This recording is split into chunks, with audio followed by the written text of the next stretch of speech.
Okay, so I'm on my way back from Melbourne. I've just stopped into Epsom just to do a bit of shopping before I go back to my cousin's farm. So I had a 3 p.m. appointment at Peter Mac, which was meant to be my usual 12-monthly review.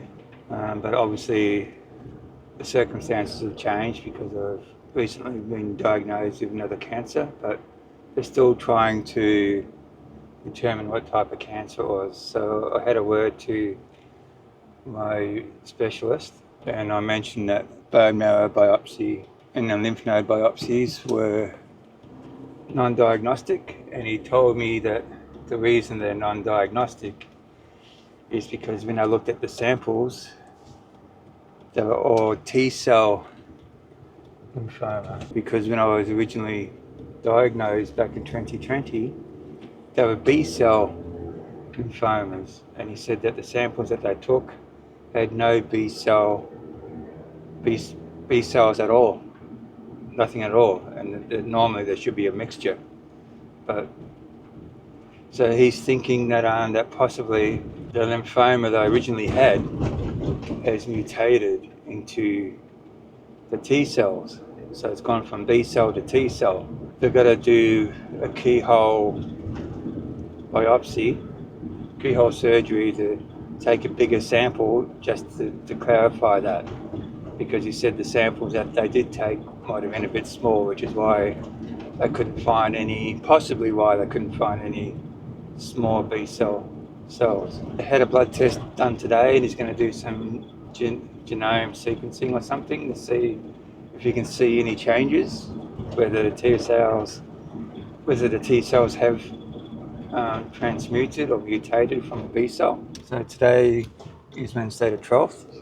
So next Wednesday the 19th, I go to Peter Mac again and speak to the surgical specialist who's going to do the keyhole biopsy surgery. So I'll talk to him first and he'll discuss with me what they're going to do. And then soon after that, they'll actually do the surgery. And then soon after that, hopefully I'll have a diagnosis of what type of cancer it is specifically and the treatment plan, and hopefully the prognosis, like whether it's going to be aggressive, more aggressive than the first time, or whether it's going to be terminal.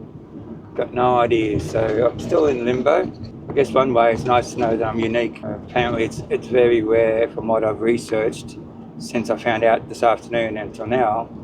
I've done the usual Google research, and that's not something you can always trust anyway, but from what I've researched, it says that it's very rare when that kind of thing happens, where a B cell transforms into a T cell, and apparently it can go from non-Hodgkin's to Hodgkin's lymphoma, and I don't really understand the difference yet. I should have lymphoma the first time, but I guess the first time I just wanted to have treatment. I didn't really want to know exactly all the ins and outs. I just wanted to know what needed to be done, and then I went ahead and had the treatment.